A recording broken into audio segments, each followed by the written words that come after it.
आप सभी को जय हिंद, नमस्कार, राम राम। मेरा नाम है सौरभ सिंह चौहान और मैं अपने इस यूट्यूब चैनल एकेडमिक्स में आपका स्वागत करता हूं। हम पढ़ रहे हैं यहाँ पर क्लास 10th की मैथमेटिक्स और उसमें जो टॉपिक हम कर रहे हैं उसका नाम है वृत्त यानी कि सर्कल। वृत्त में आज की क्लास में जो क्वेश्चंस या जो थ्योरम्स हमें करने हैं, आइए चलते हैं उन पर और शुरू करते हैं आज की क्लास को। चलिए, जहां पर हमने लास्ट क्लास को छोड़ा था उसी के अगले सवाल से हम आगे बढ़ेंगे। अगला क्वेश्चन जो है वही लेंगे। आज की क्लास का जो पहला क्वेश्चन है वो आपके सामने स्क्रीन पर लिखा हुआ है, इसको पढ़िए, समझिए जरा और क्या निकालना है इसमें देखिए जरा उसको। क्वेश्चन में कहा गया है कि चित्र में ओ वृत्त का केंद्र है। ये एक फिगर बना हुआ है, एक सर्किल बना हुआ है, इसमें ओ सेंटर ऑफ सर्कल है यानी ओ वृत्त का केंद्र है, जिसकी दो जीवाएं ए बी व सी डी परस्पर बिंदु ई पर प्रतिच्छेद करती हैं। यदि सी ई बराबर 4 सेंटीमीटर तथा ई डी बराबर 2 सेंटीमीटर है, तब ए ई व ई बी आसन्न भुजाओं वाले आयत का क्षेत्रफल ज्ञात कीजिए। ठीक है, कुछ वैल्यूज दे रखी हैं। सीई की वैल्यू आपको दे रखी है, सीई का मान आपको दिया गया है, तो सीई बराबर दे रखा, तो इसको लिख लीजिए जरा। सीई की वैल्यू आपको 4 दे रखी है, 4 सेंटीमीटर। ईडी आपको 2 सेंटीमीटर दे रखा है।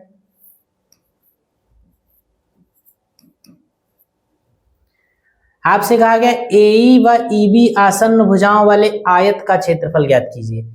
एई और ईबी इन दोनों भुजाओं से जो आयत बनेगा उसका क्षेत्रफल निकालना है। तो आयत का क्षेत्रफल निकालने का मतलब सीधा सीधा ये होता है कि उन भुजाओं का मल्टीप्लाई आपको कर देना है, क्योंकि आयत के क्षेत्रफल में क्या होता है, लंबाई गुणे चौड़ाई, एक भुजा गुणे दूसरी भुजा। तो जब भी दो यूनिट्स का मल्टीप्लाई आप करते हैं तो हमेशा आपको रेक्टेंगल का एरिया ही मिलता है, एक आयत का क्षेत्रफल ही मिलता है। जिन दो डायमेंशंस का मल्टीप्लाई आप करेंगे, ठीक है, जिन दो वैल्यूज का मल्टीप्लाई आप करेंगे, उन मानों से जो भुजाएं खींची जाती हैं, उन भुजाओं से जो आयत बनता है, उन संख्याओं का गुणा करने पर उन संख्याओं से बनने वाली भुजाओं से बनने वाले आयत का क्षेत्रफल ही मिलता है, क्योंकि आयत का क्षेत्रफल जो होता है वो हमेशा दो भुजाओं के गुणनफल के बराबर ही होता है। तो दो भुजाओं का गुणनफल यानी दो संख्याओं का गुणनफल।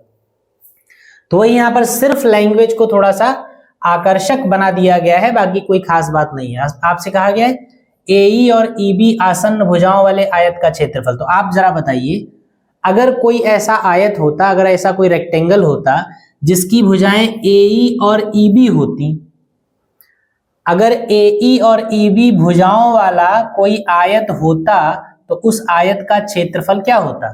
भाई, अगर कोई आयत ऐसा होता जिसकी भुजाएं एई और ईबी होती तो इसका मतलब एक लंबाई होती, इसमें से दूसरी चौड़ाई होती। तो इस लंबाई और इस चौड़ाई वाले आयत का क्षेत्रफल क्या हो जाता है, लंबाई गुणे चौड़ाई, यानी कि एई इंटू ईबी। तो कहने का मतलब अगर एई और ईबी भुजाओं वाले आयत का क्षेत्रफल निकालना है तो इसका मतलब एई और ईबी का गुणनफल यानी कि मल्टीप्लिकेशन निकालना है, क्योंकि आयत का क्षेत्रफल जो होता है वो उसकी भुजाओं का गुणनफल ही होता है। तो ऐसे आयत का क्षेत्रफल निकालना है जिस आयत की भुजाएं एई और ईबी हों, तो यानी एई और ईबी का मल्टीप्लाई आपको निकालना है, एई इंटू ईबी। अब एई और इंटू ईबी का मल्टीप्लिकेशन निकालना है तो वो बड़ा आसान है। सवाल बहुत बड़ा सा दे रखा है, लैंग्वेज बहुत ज्यादा इसमें बढ़ा चढ़ा के ओ वृत्त का केंद्र है, कोई मतलब नहीं इन चीजों का है। इस सवाल के सॉल्यूशन के लिए कोई मतलब नहीं है। यहां पर जो गिवन है उसको आप लिख लेंगे। सबसे पहले क्या दिया गया है, सीई की वैल्यू दे रखी है,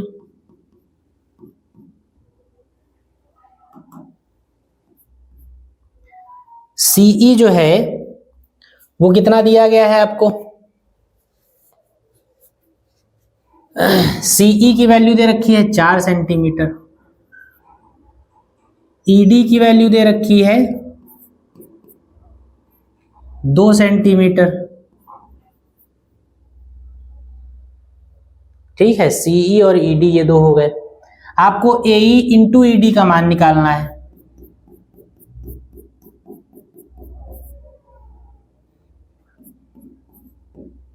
ठीक।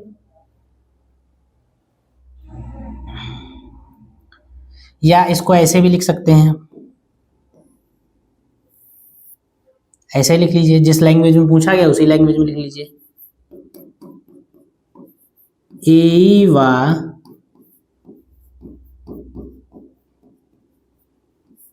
ईडी आसन्न भुजाओं ए व ईडी आसन्न भुजाओं वाले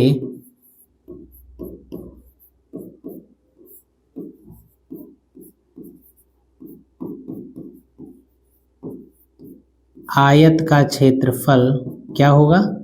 अगर किसी आयत की भुजाएं ए और ईडी हो तो उस आयत का जो क्षेत्रफल होगा वो ए इंटू ईडी हो जाएगा। ठीक, यानी अगर इस क्षेत्रफल निकालना है तो हमको ए इंटू ईडी की वैल्यू निकालनी है।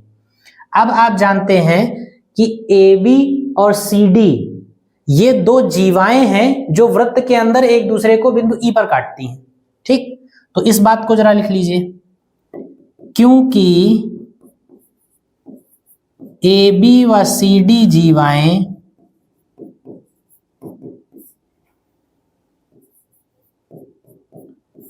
वृत्त के भीतर एक दूसरे को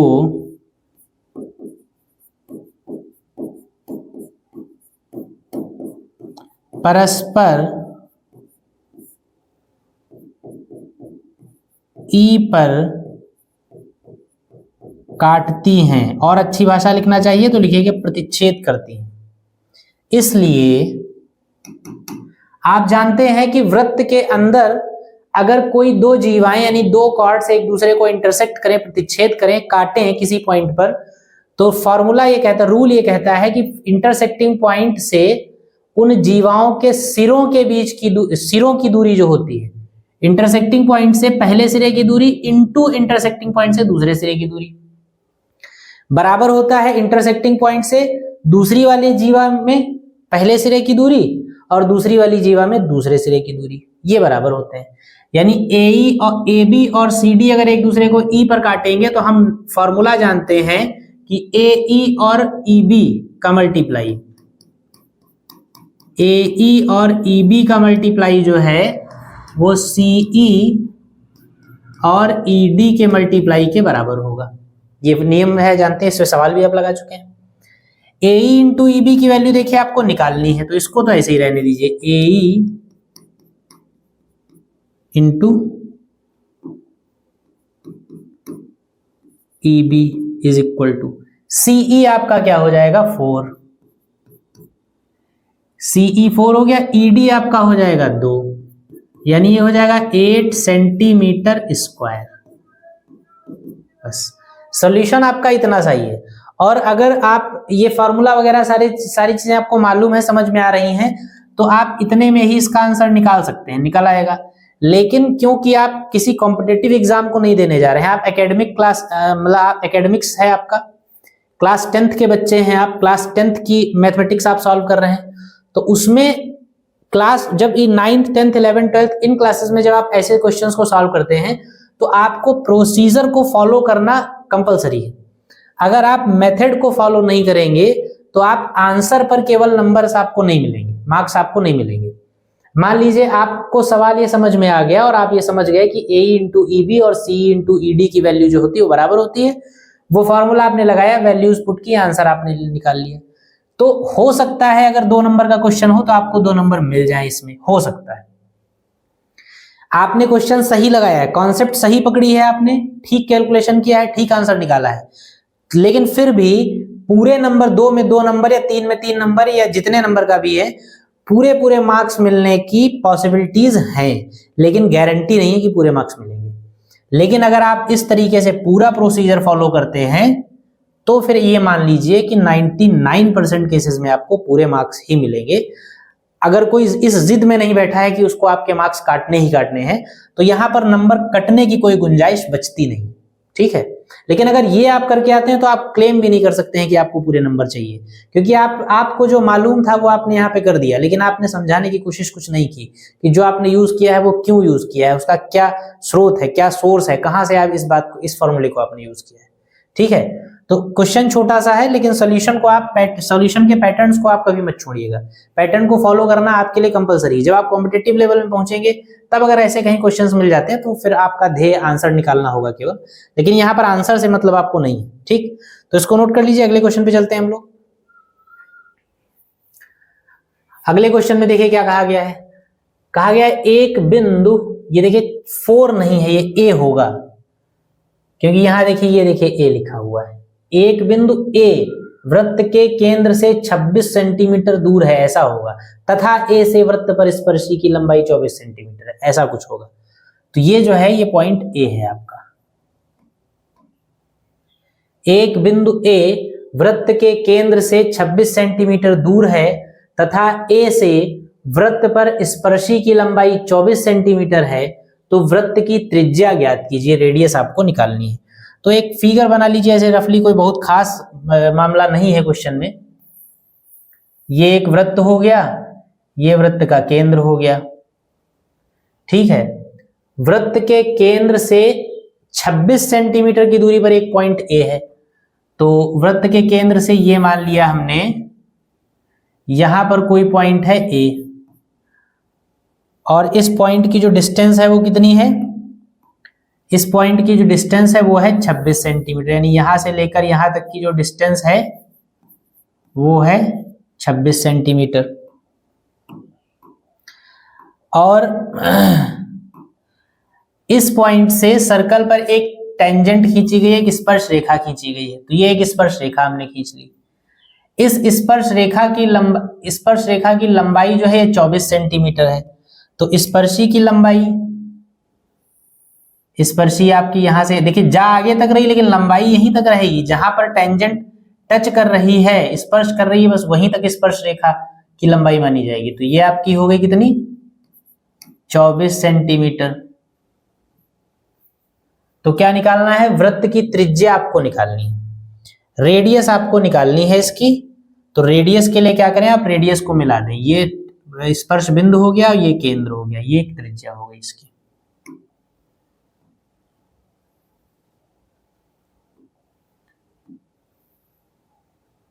ये रेडियस हो गई। तो बस यही आपको निकालनी है। तो इनके नाम लिख लीजिए कुछ, जैसे सेंटर है आपका तो इसको आप O कह दीजिए, ये बिंदु आपका A है ही, और ये टेंजेंट पॉइंट है तो स्पर्श बिंदु है तो इसको T कह दीजिए। अब यहाँ पे क्या आपको OT निकालना है, OT त्रिज्या है, AO आपको 26 सेंटीमीटर दे रखा है, स्पर्श रेखा की लंबाई AT जो है वो आपको 24 सेंटीमीटर दे रखी है। तो देखिए जरा समझिए, आसान सा है क्वेश्चन। आप जानते हैं कि ये स्पर्श रेखा है और ये त्रिज्या है, और स्पर्श रेखा और त्रिज्या के बीच का एंगल जो होता है वो 90 डिग्री का होता है। आप जानते हैं स्पर्श रेखा और त्रिज्या ये दोनों एक दूसरे को समकोण पर मिलती हैं, 90 डिग्री के एंगल पे मिलती हैं, तो इसलिए ये वाला एंगल आपका 90 हो गया। अगर ये एंगल 90 हो गया तो ट्रायंगल ATO कैसा त्रिभुज हो गया, समकोण त्रिभुज हो गया। त्रिभुज ATO अगर समकोण त्रिभुज हो गया तो समकोण त्रिभुज में आप पाइथागोरस थ्योरम लगा सकते हैं, क्योंकि समकोण त्रिभुज की 2 भुजाएं आपको मालूम है, तीसरी आपको निकालनी है। पाइथागोरस थ्योरम लगा दीजिए, आपको रेडियस मिल जाएगी।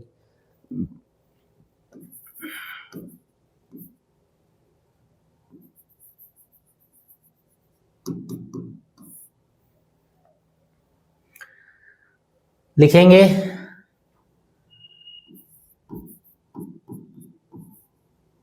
OA इक्वल टू 26 सेंटीमीटर,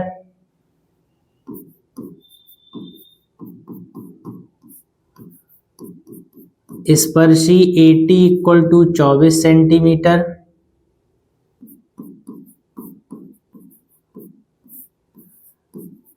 त्रिज्या OT equal to question mark. लिखेंगे क्योंकि AT स्पर्शी तथा OT त्रिज्या है,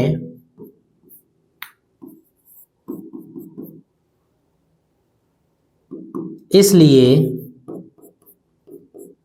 AT लंब OT, इसलिए AT और OT ये दोनों परस्पर क्या है, कैसे होंगे, लंबवत होंगे, परपेंडिकुलर होंगे। और अगर लंबवत होंगे तो इसका मतलब एंगल OTA कितना हो जाएगा, 90 डिग्री हो जाएगा। OTA 90 डिग्री हो जाएगा। और अगर ये 90 डिग्री हो जाएगा तो फिर ये समकोण त्रिभुज बन जाएगा। समकोण त्रिभुज बन जाएगा तो फिर समकोण त्रिभुज में पाइथागोरस थ्योरम लगा देंगे। तो लिखेंगे इसलिए समकोण त्रिभुज OTA में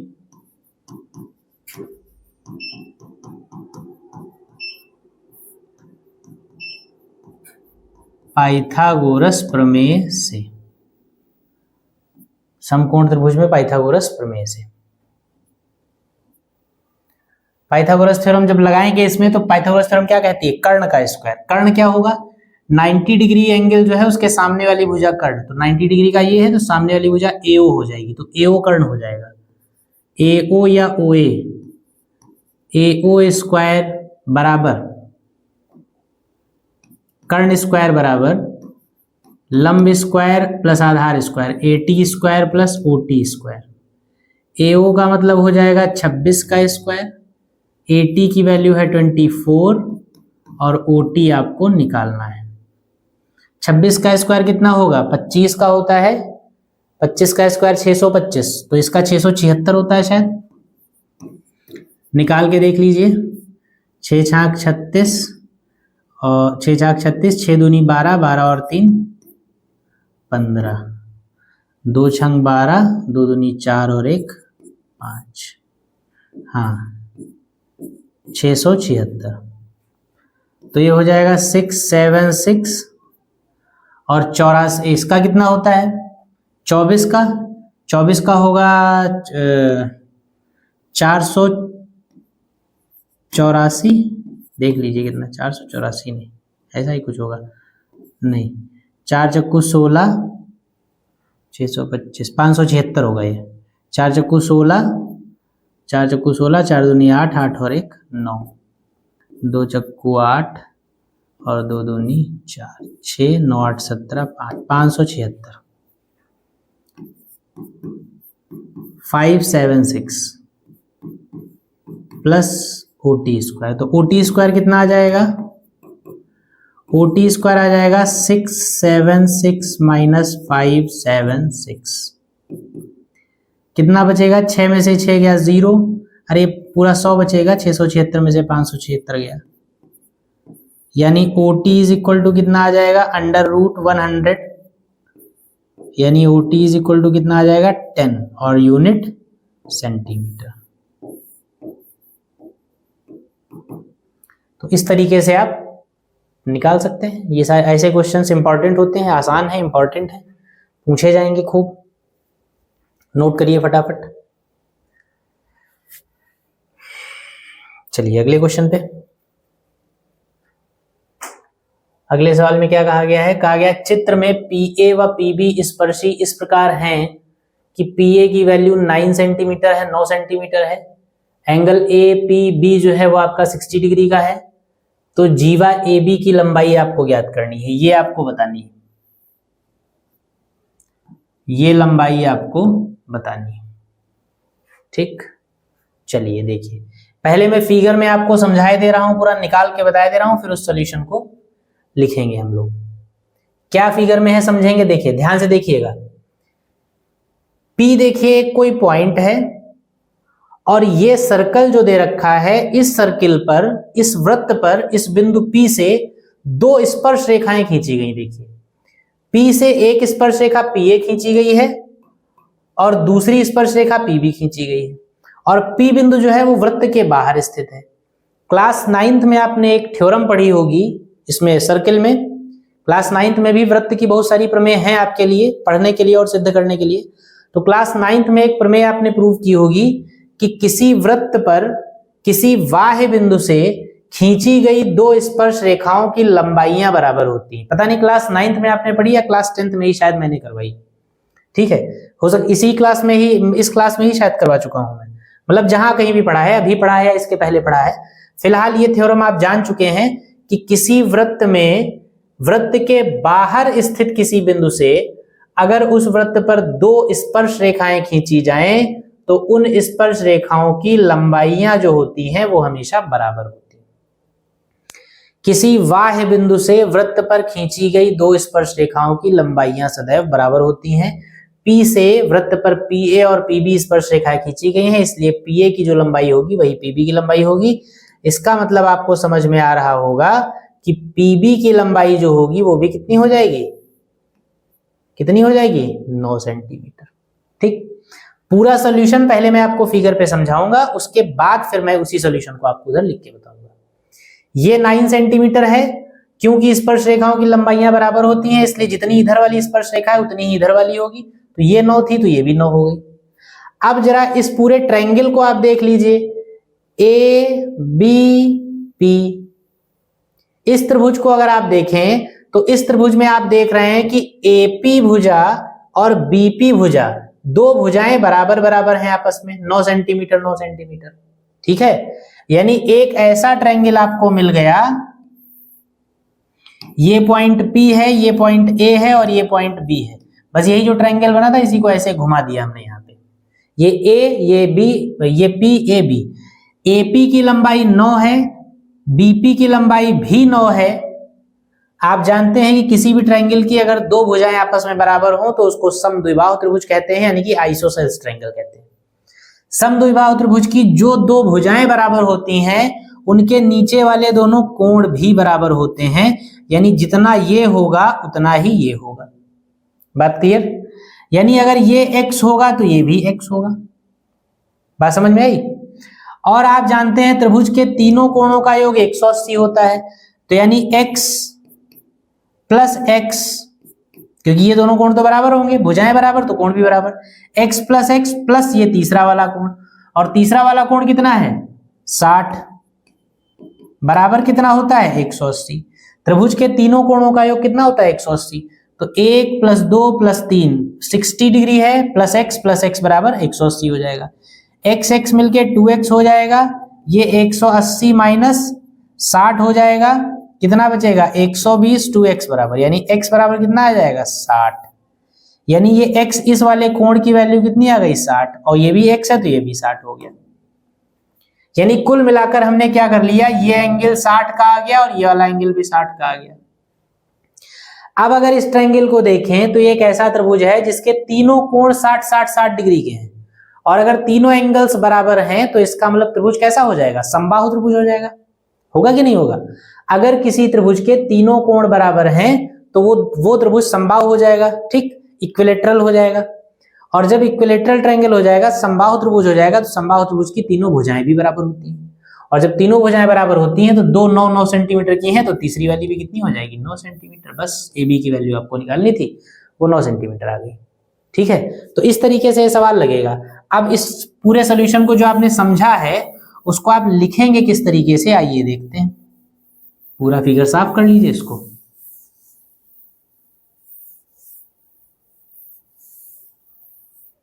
बस चलिए,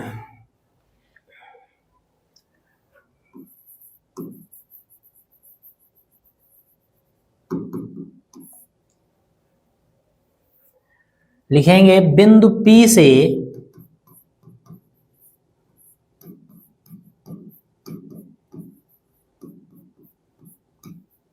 वृत्त पर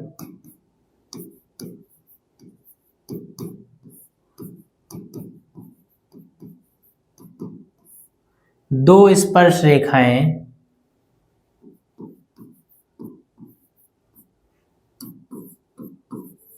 PA व PB हैं, खींची गई हैं,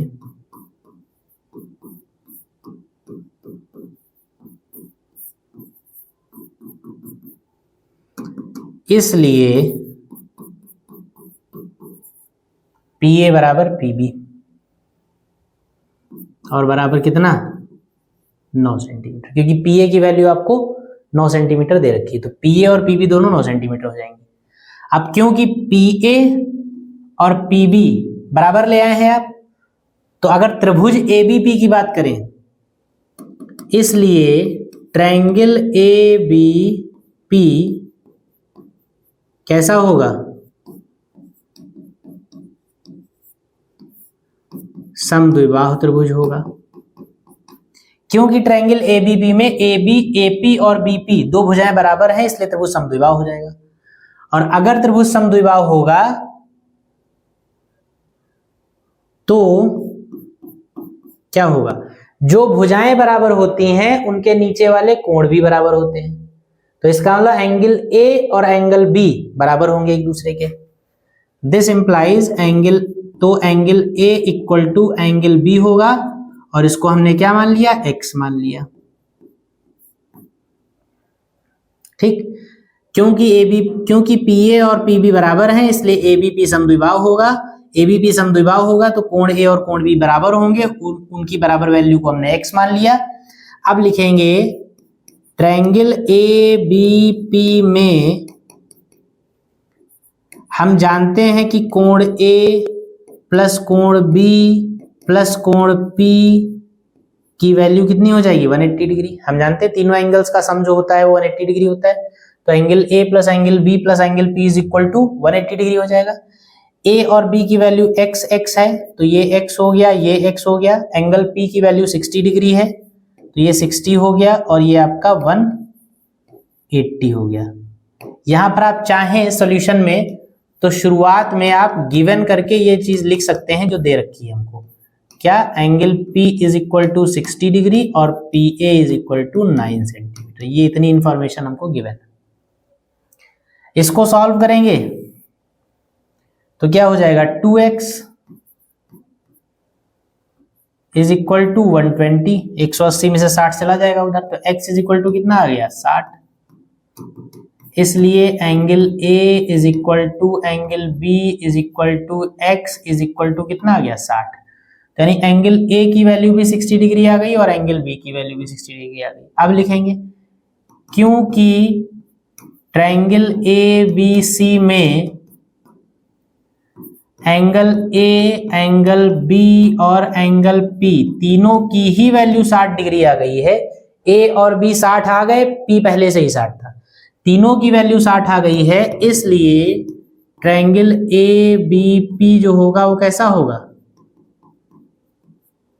समबाहु त्रिभुज होगा।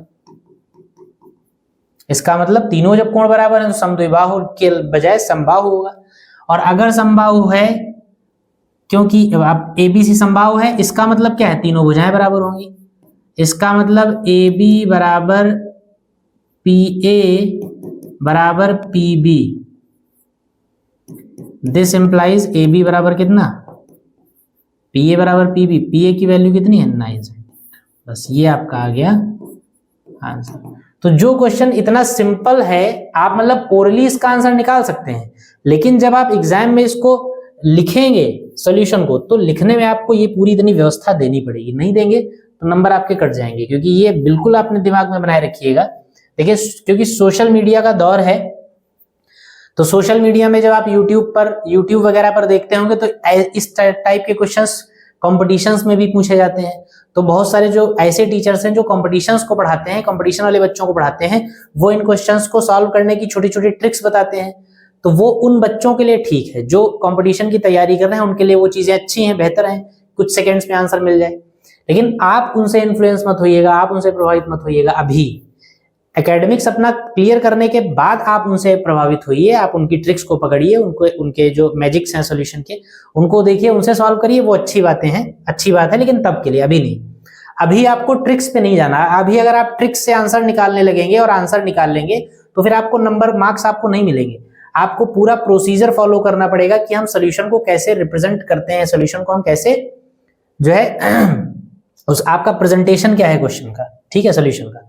तो इस तरीके से क्वेश्चन को सॉल्व करेंगे। नोट कर लीजिए फटाफट, फिर अगला सवाल हम लोग देखें। देखिए अगले क्वेश्चन में क्या कहा गया है, देखिए, पढ़िए जरा, पढ़ के समझिए, समझ के लगाने की कोशिश करिए सवाल को।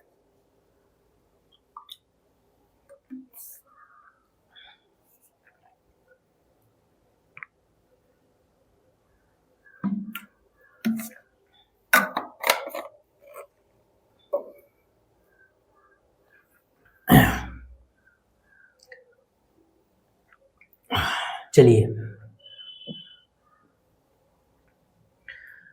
ओ केंद्र वाले वृत्त पर दो स्पर्श रेखा खंड BC व BD खींचे गए हैं, ठीक है।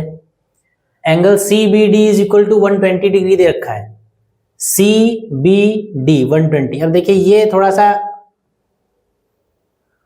मामला ऐसा है कि इस एंगल को इन्होंने 120 कह दिया है, जो कि फिगर से बिल्कुल भी नहीं लग रहा है, लेकिन अब क्योंकि कह दिया गया है तो आप 120 मान के चलिए इसको, जबकि ये 120 डिग्री का कहीं से भी नहीं लग रहा है। ये फिगर थोड़ा सा ऐसा बनेगा तब लगेगा, लेकिन चलिए ठीक है, कहा गया है तो आपने लिख लिया, 120 डिग्री इसको कहा गया है। सिद्ध कीजिए कि OB इक्वल टू 2BC,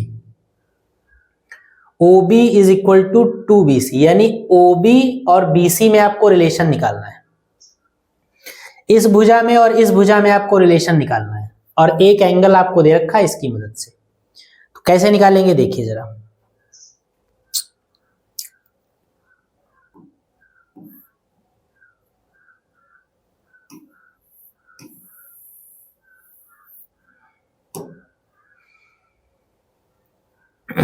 देखिए एक बात को समझिएगा, क्योंकि ये वाला एंगल आपको 120 दे रखा है,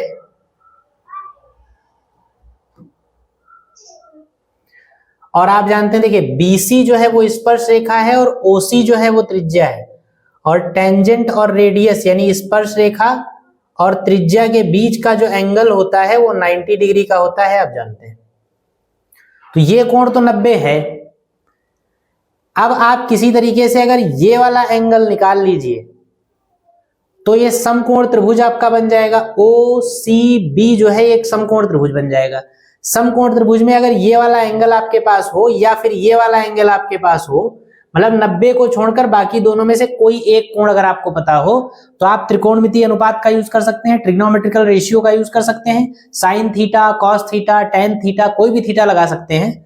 जिन भुजाओं में रिलेशन निकालना है उन भुजाओं के रिलेशन को जो ट्रिग्नोमेट्रिकल रेशियो बता रहा होगा वो रेशियो हम यूज कर लेंगे। जैसे sine theta is equal to लंब बटे कर्ण होता है, कॉस थीटा आधार बटे कर्ण, और टेन थीटा और लंब बटे आधार, ये याद आया आपको, ट्रिग्नोमेट्री में आपने पढ़ा है। तो बस जिन भुजाओं का रिलेशन हमको निकालना है उस रिलेशन को बताने वाला जो ट्रिग्नोमेट्रिकल रेशियो होगा उस रेशियो को हम यूज कर लेंगे उस कोण के साथ जो कोण हम इनमें से पता लगाएंगे।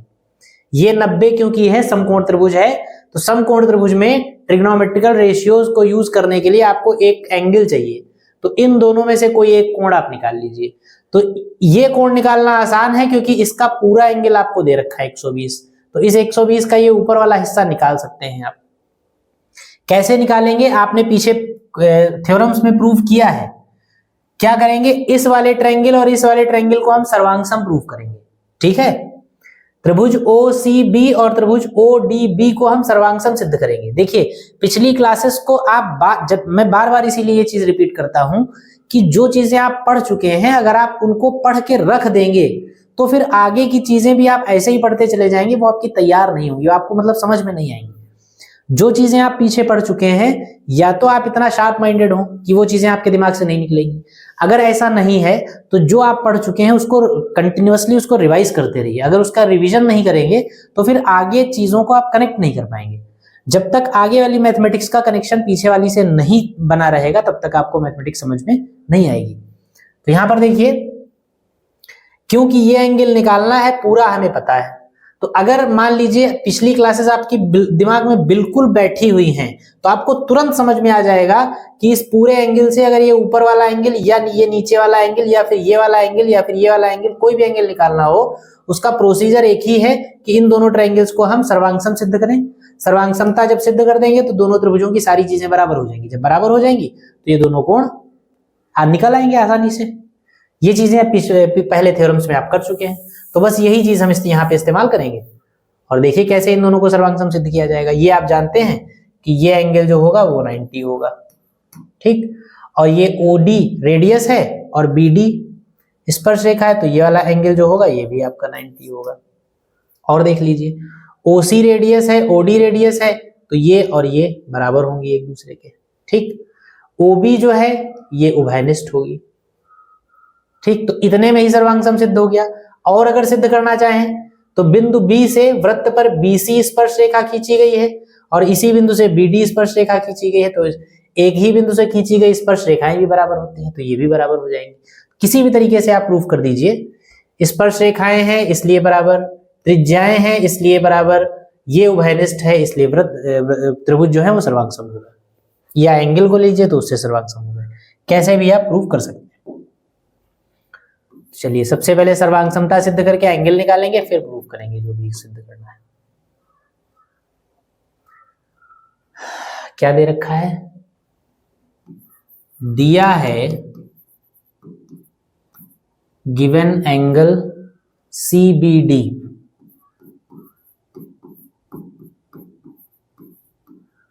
120 डिग्री, छोड़ दीजिए इसको।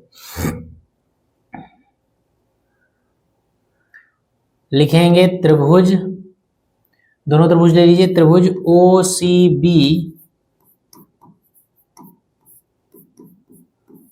तथा त्रिभुज ODB में क्या लिखेंगे?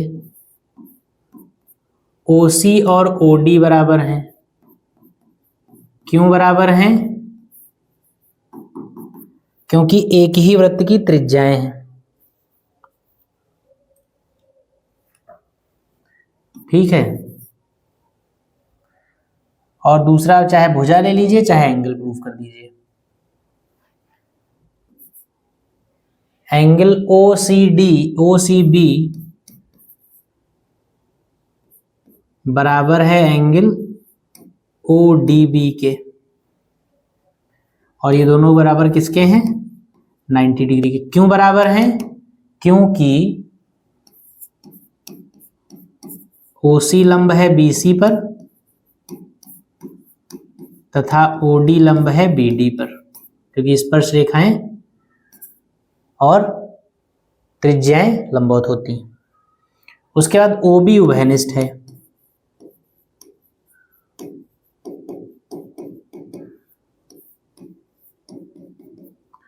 OB उभयनिष्ठ है। OB जब उभयनिष्ठ हो गई, अब देखिए दो भुजाएं बराबर हो गई, एक कोण बराबर हो गया, तो इसलिए आप क्या लिखेंगे? ट्रायंगल OCB सर्वांगसम है ट्रायंगल ODB के। जब ये दोनों त्रिभुज सर्वांगसम हैं तो इसका मतलब इनके सारी चीजें बराबर होंगी, सारी बराबर होंगी तो फिर ये वाला एंगल और ये वाला एंगल भी बराबर होगा। कौन सा कोण? Angle OBC is equal to angle OBD। इसलिए angle OBC is equal to angle OBD। ठीक, ये कोण दोनों बराबर हैं। जब दोनों कोण बराबर आ गए तो जरा इन दोनों को ऐड कर लीजिए। अब देखिए जो दिया है उसको लिख लीजिए। Given angle CBD is equal to कितना दे रखा है? 120। CBD को आप क्या लिख सकते हैं? ये CBD मतलब पूरा कोण। इस पूरे कोण को आप इन टुकड़ों में तोड़ सकते हैं, OBC और प्लस OBD इसमें तोड़ सकते हैं। तो CBD को आप लिख सकते हैं angle OBC plus angle OBD is equal to कितना हो जाएगा? 120। OBC और OBD दोनों बराबर हैं, तो हमने क्या किया? एंगल OBC प्लस OBD की जगह क्या लिख दिया? OBC लिख दिया। दोनों बराबर हैं, दोनों को ऐड करेंगे। Angle OBC is equal to 120, angle OBC is equal to 60 degree. यानी ये वाला जो एंगल आ गया, ये आपका कोण आ गया 60 डिग्री का। ठीक, एंगल OBC 60 यानी ये 60 डिग्री आ गया। अब जब ये 60 आ गया आपका, तो अब आप समकोण त्रिभुज OCB यूज कर लीजिए। समकोण त्रिभुज OCB जब लेंगे तो उसमें 60 डिग्री का एंगल यूज करिएगा। लिखेंगे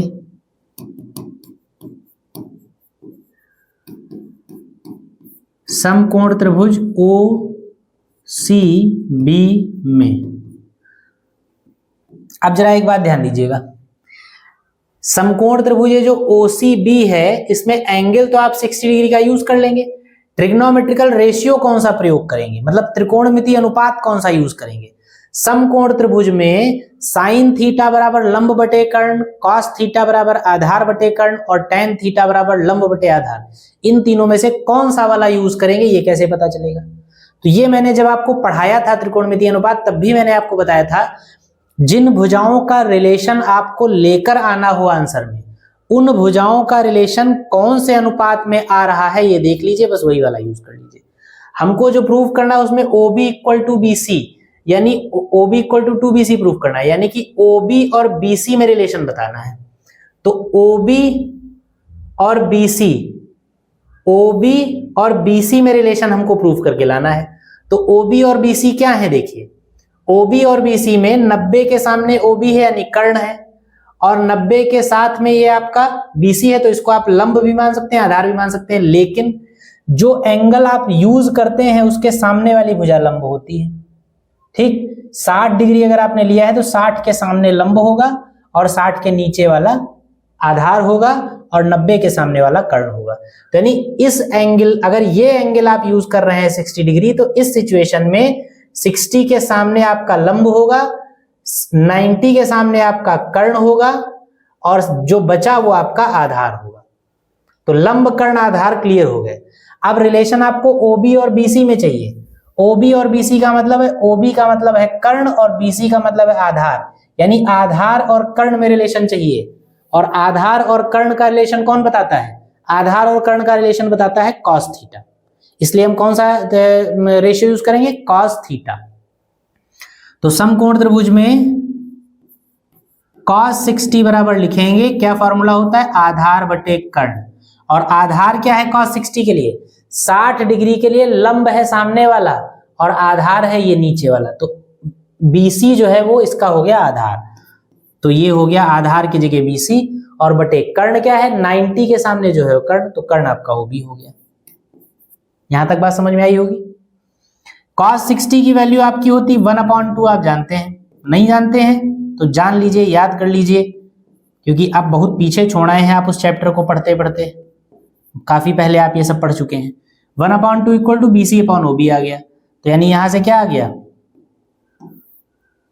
OB इधर आ जाएगा, OB इंटू 1 और 2BC से मल्टीप्लाई हो जाएगा, तो 2 इंटू BC।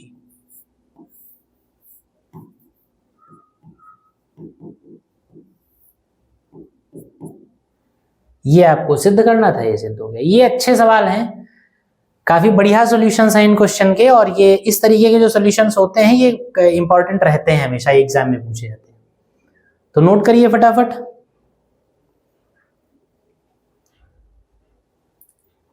नोट कर लीजिए, एक क्वेश्चन और देख लेते हैं।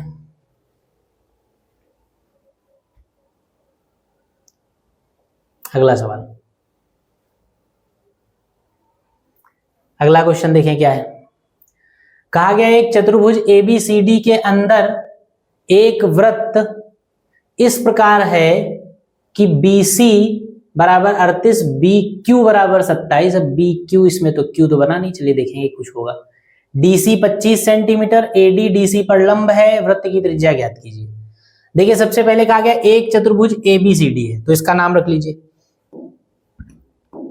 ABCD, और नाम इस तरीके से रखिएगा कि AD DC पर लंब है। ध्यान रखिएगा, AD DC पर लंब है, तो इसमें आप AD और DC पहले नाम रख लीजिए, उसके बाद बाकी का रखिएगा। AD DC पर लंब है तो इसका मतलब AD ये होगा और DC ये होगा, क्योंकि यही आपका परपेंडिकुलर दिख रहा है। तो AD अगर ये होगा तो ये आपका हो गया A, ये हो गया B, ये हो गया C और ये हो गया D। ऐसे नाम फिर इसके आएंगे, ADDC, ये दोनों लंबवत हैं। ठीक,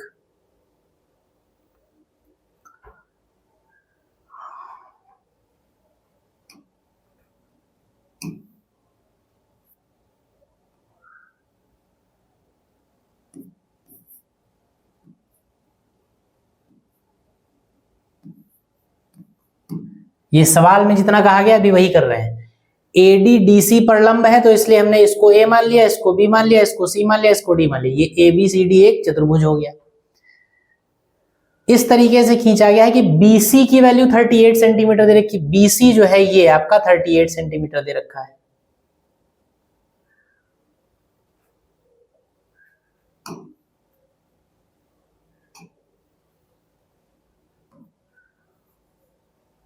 BC 38 सेंटीमीटर दे रखा है। तो ये है आपका BC,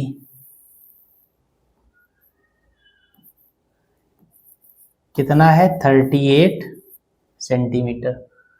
BQ, Q क्या है?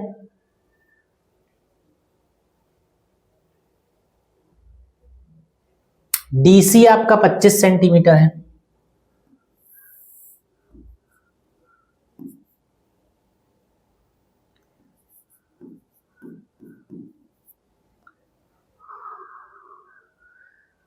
BQ आपका 27 सेंटीमीटर। देखिए Q जो है वो ये P और Q टेंजेंट स्पर्श बिंदु हैं। ये एक स्पर्श बिंदु है,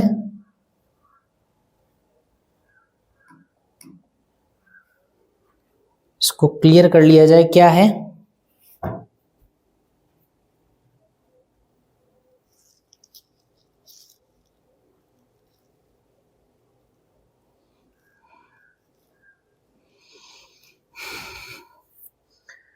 देखिए ये 4 स्पर्श बिंदु हैं, तो PQRS स्पर्श बिंदु होंगे। ये आपका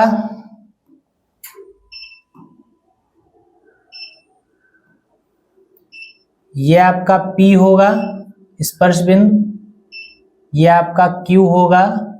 ये फिगर जो है ये आपका बन के आएगा उसमें एग्जाम में, ये R होगा और ये S होगा।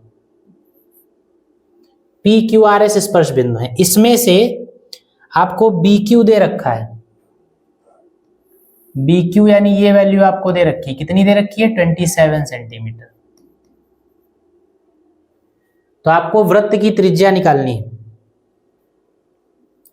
देखिए कैसे निकालेंगे।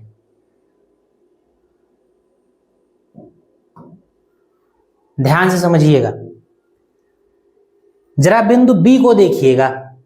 देखिए बिंदु B जो है, इस बिंदु B से इस वृत्त पर, इस वाले वृत्त पर दो स्पर्श रेखाएं आपको दिख रही हैं, BQ और BR। ठीक, इसके आगे मत जाइएगा। Q पर स्पर्श हो गया तो PQ स्पर्श रेखा है, R पर स्पर्श हो गया तो BR स्पर्श रेखा है। पॉइंट B से इस दिए गए वृत्त पर दो टेंजेंट लाइंस, दो स्पर्श रेखाएं खींची जा रही हैं, BQ और BR।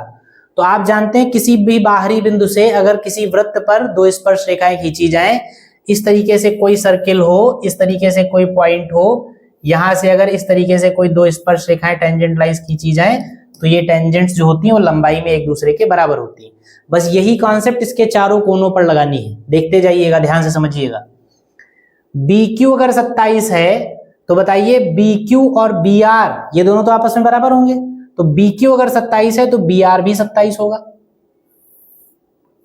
होगा कि नहीं होगा? क्योंकि एक बिंदु से दो स्पर्श रेखाएं जो खींची जाती है दोनों बराबर होती हैं, तो एक की लंबाई 27 है तो दूसरे की लंबाई भी 27 होगी। तो ये आपका हो गया 27 सेंटीमीटर। ठीक, अब जरा ध्यान दीजिएगा,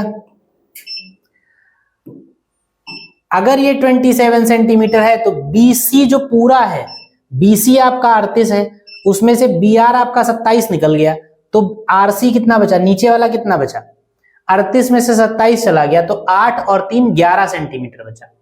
तो यानी ये कितना हो जाएगा आपका,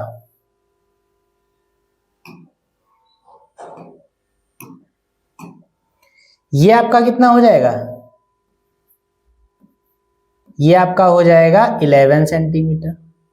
समझते रहिएगा। अब ध्यान दीजिएगा जरा, C एक पॉइंट है और C से इस वृत्त पर दो स्पर्श रेखाएं खींची गई हैं,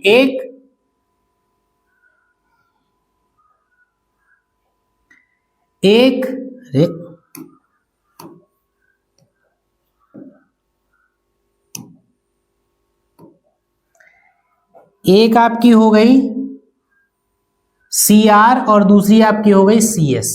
तो बताइए CR और CS बराबर बराबर होंगे कि नहीं होंगे? CR और CS बराबर होंगे। जब CR और CS बराबर होंगे तो इसका मतलब CR आपका 11 है तो CS भी 11 हो जाएगा।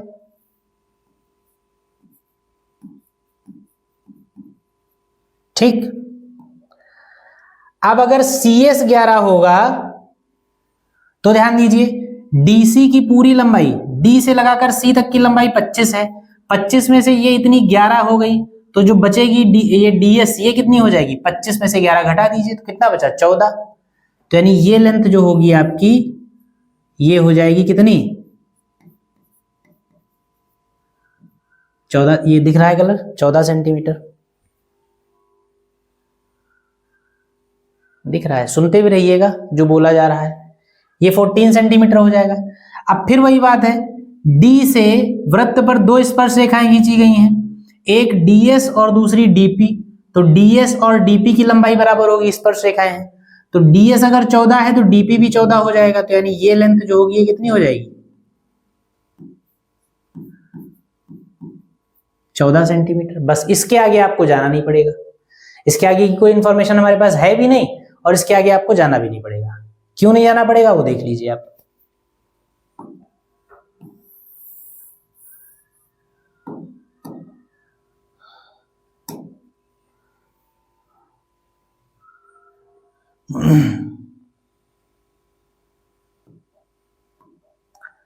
देखिए केंद्र अगर आप ये मान लीजिए,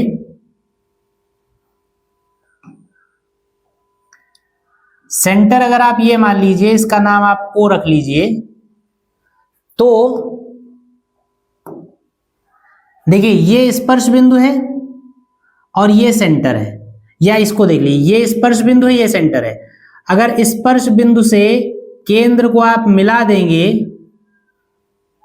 अगर स्पर्श बिंदु से केंद्र को मिला देंगे तो ये वाला एंगल कितना होगा 90। ठीक, इसी तरीके से इसी केंद्र को अगर दूसरे स्पर्श बिंदु से मिला देंगे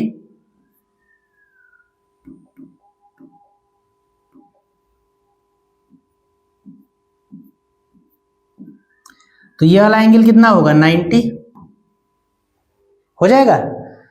केंद्र को हमने इस स्पर्श बिंदु P से मिलाया, फिर इस केंद्र को इस स्पर्श बिंदु S से मिलाया, तो O को P से मिलाएंगे तो 90 डिग्री का एंगल बनेगा, O को S से मिलाएंगे तो 90 डिग्री का एंगल बनेगा।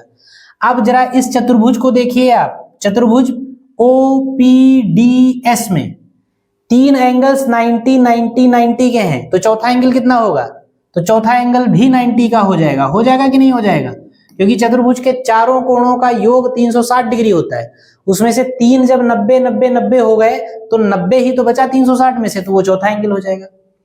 जब ये चौथा भी 90 हो गया तो हमने देखा क्योंकि चारों एंगल इसके 90 डिग्री के हैं इसलिए, और इसकी आसन्न भुजाएं बराबर हैं, भाई ये त्रिज्या तो ये बराबर है इसके।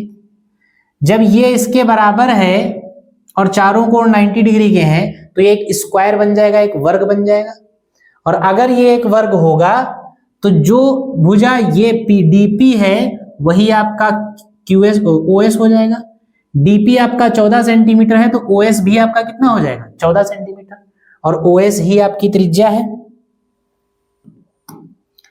या ये कह लीजिए डीएस जितना होगा उतना ही ओपी होगा, और डीएस कितना है 14 सेंटीमीटर, तो इसलिए ओपी भी कितना हो जाएगा 14 सेंटीमीटर, और इस तरीके से रेडियस आपकी 14 सेंटीमीटर आ जाएगी। तो ये पूरा सवाल था जो फिगर पे सॉल्व हो गया। अब ये जो आपने सॉल्व किया है ये आपको यहाँ पे लिखना पड़ेगा। तो अब आइए चलिए सोल्यूशन शुरू करते हैं और लिखते हैं।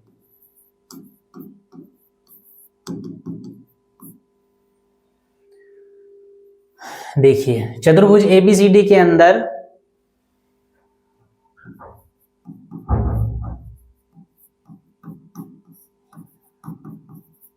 चतुर्भुज एबीसीडी में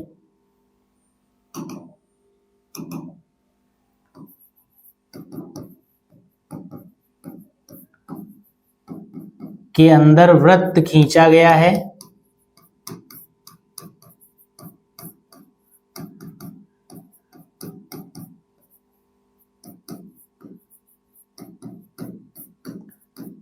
जो चतुर्भुज को पी क्यू आर तथा एस पर स्पर्श करता है।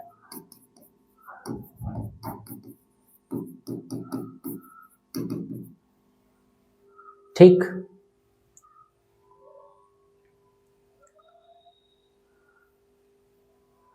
या इसको रहे, इतना ये सब लिखने की जरूरत नहीं है। जो गिवन है वो लिखिए आप सीधे।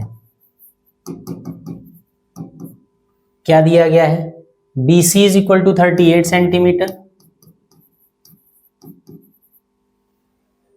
BQ is equal to 27 centimetre, DC is equal to 25 centimetre और AD लंब DC, यानी ये 90 दे रखा है। ठीक, तो देखिए शुरू हो जाए, जहां से आपने सॉल्यूशन शुरू किया था समझना वहां से शुरू करिए। B से BQ और BR दो स्पर्श रेखाएं हैं, लिखेंगे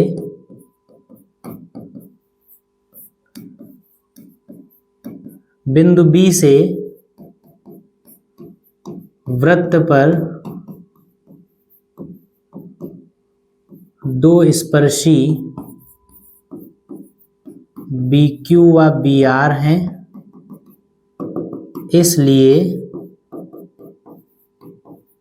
BQ बराबर BR, और BQ कितना है 27 सेंटीमीटर, तो BR भी 27 हो गया। अब लिखेंगे क्योंकि BC इज इक्वल टू 38,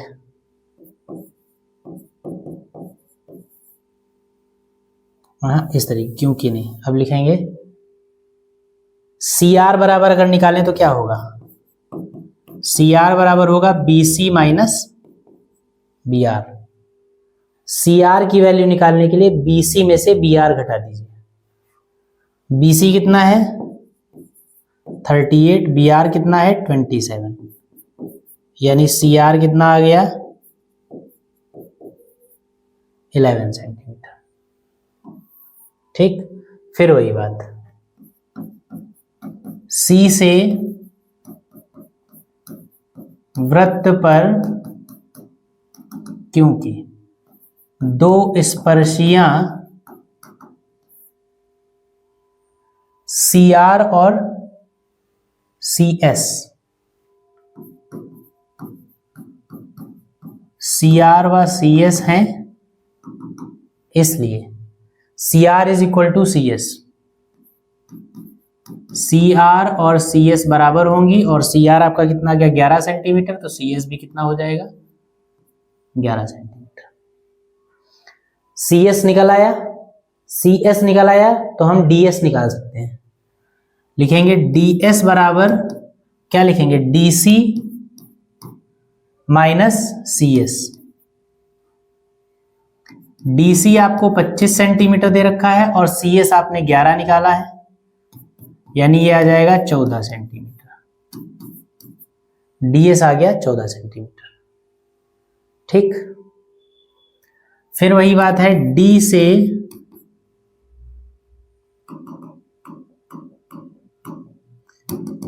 क्योंकि D से वृत्त पर दो स्पर्शियां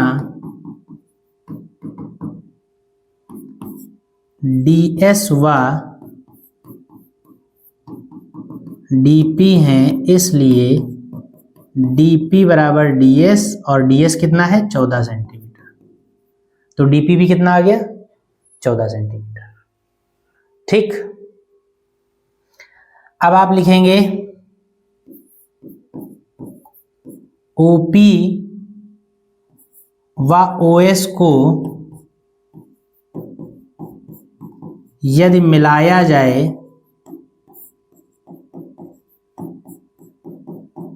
तो, अगर OP को मिला दें और OS को मिला दें तो क्या होगा, तो देखिए क्या होगा, OP को अगर मिलाएंगे तो OP लंब होगा DP पर, क्योंकि OP त्रिज्या है, DP स्पर्श रेखा है, और OS लंब होगा DS पर, क्योंकि OS त्रिज्या है और DS स्पर्श रेखा है। तो OP और OS को अगर मिलाएंगे तो क्या होगा, OP लंब होगा DP पर तथा OS लंब होगा DS पर, और दे रखा है आपको क्या, AD लंब DC पहले से दिया है, AD लंब DC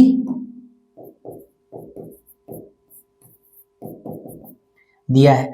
अब अगर ये इस पे लंब है ये इस पे लंब है, ये इस पे लंब है, ये लंब पहले से दे रखा है, तो इसका मतलब ये भी लंब होगा। और अगर ये भी लंब होगा,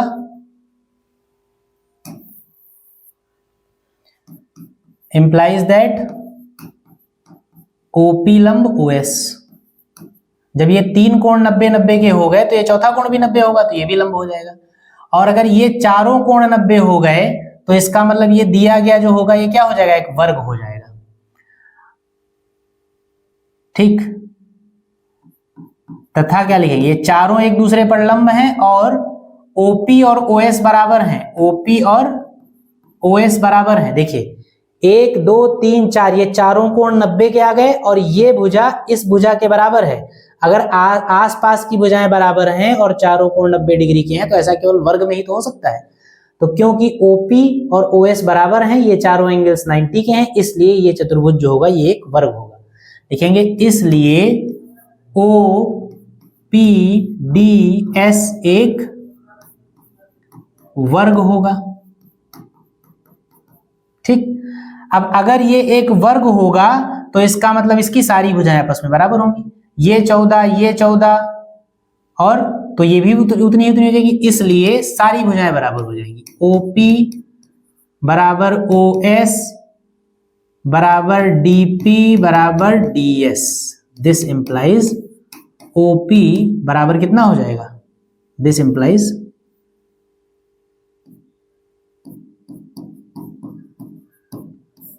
त्रिज्या OP जो है वो किसके बराबर होगी, ये सब बराबर है और DP और DS की वैल्यू क्या है, 14 सेंटीमीटर। तो OP की वैल्यू क्या आ जाएगी, 14